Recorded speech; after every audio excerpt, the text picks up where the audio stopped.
कोटी जी वेझो 8 महीना अॻु क़तल थियल शागिर्दियाणी रिमशा वसाण जे ख़ानदान खे मुबीना तौरु यगमाल बणायो वियो आहे। वीडियो बयान में मक़तूला जी अमड़ ख़ुर्शीद बेगम चयो त संदसि न्याणी जे क़त्ल बाद खेनि घर में क़ैदी कयो वियो आहे। हुन चयो त संदसि न्याणी रिमशा वसाण जो क़ातिल ज़ुल्फ़कार वसाण जेल मां धमकियूं मोकिले रहियो आहे। संदसि चवणु हो त केस तां हथ खणण लाइ धमकियूं ॾिनियूं पियूं वञनि। रिमशा खे संदसि साम्हूं क़त्ल कयो वियो। ख़ुर्शीद बेगम चयो त क़ातिल जा हामी हथियारनि सां अची पुट खे मारण जूं धमकियूं ॾियनि था। पुलिस जवाबदार सां मिलियल आहे। संदसि हयातियूं ख़तरे में आहिनि। सब मुझे पुट के घर में मारण आया पिस्टल खणी बारू इल्ताब आई जावेद सब मुझे पुट ना मेल कयो बशीर वसाण बशीर या पुट मुझे पुट के जरगो करे लतीफ़नो इम्तियाज़ वसाण अशद वसाण मुझे पुट जे ला वेल लगो पिया।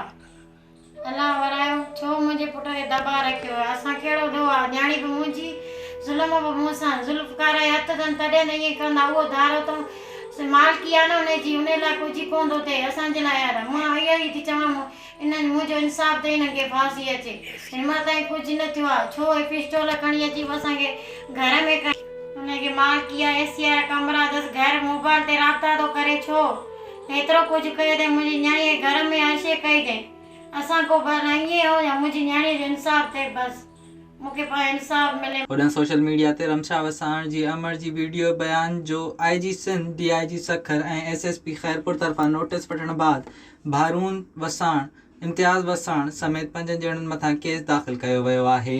SHO कुंभ ॿुधायो त मामले जी जांच कई पई वञे हू कंहिंसां बि नाजाइज़ी थियण न ॾींदा।